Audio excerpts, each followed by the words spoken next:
When Thomas puffed along his branch line, he always looked forward to something special.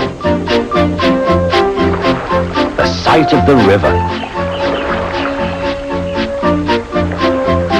As he rumbled over the bridge, he would see people fishing. Thomas often wanted to stay and watch, but his driver said no. What would Sir Topham Hatt say if we were late? Every time he met another engine, he would say, "I want to fish." But they all had the same answer. "Engines don't go fishing." Silly stick in the muds, thought Thomas. One day he stopped as usual to take in water at the station by the river. "Out of order." "Bother," said Thomas, "I'm thirsty." "Never mind," said his driver, "we'll get some water from the river."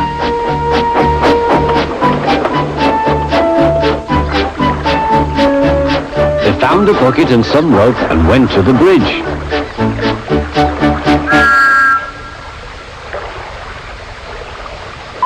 Then the driver let the bucket down to the water. The bucket was old and had 5 holes, so they had to fill it, pull it up and empty it into Thomas's tank as quickly as they could, several times over.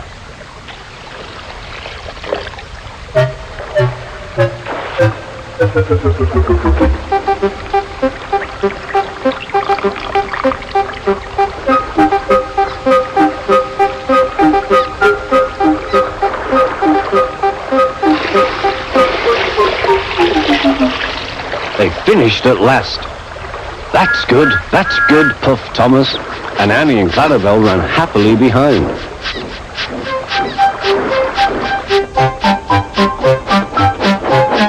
Suddenly, Thomas began to feel a pain in his boiler. Steam began to hiss from his safety valve in an alarming way.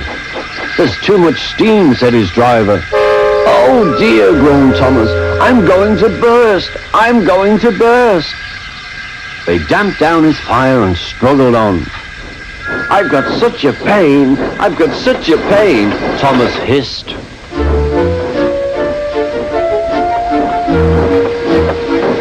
They stopped just outside the last station, uncoupled Annie and Clarabel, and ran Thomas, who was still hissing fit to burst, on a siding right out of the way.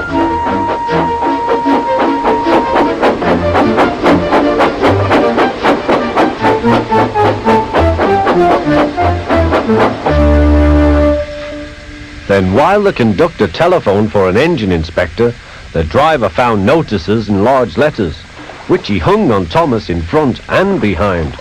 "Danger, keep away."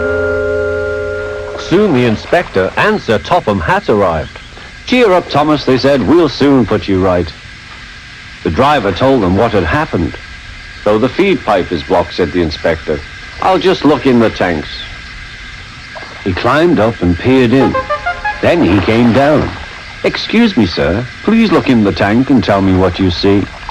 "Certainly, Inspector," replied Sir Topham Hatt. He clambered up, looked in, and nearly fell off in surprise.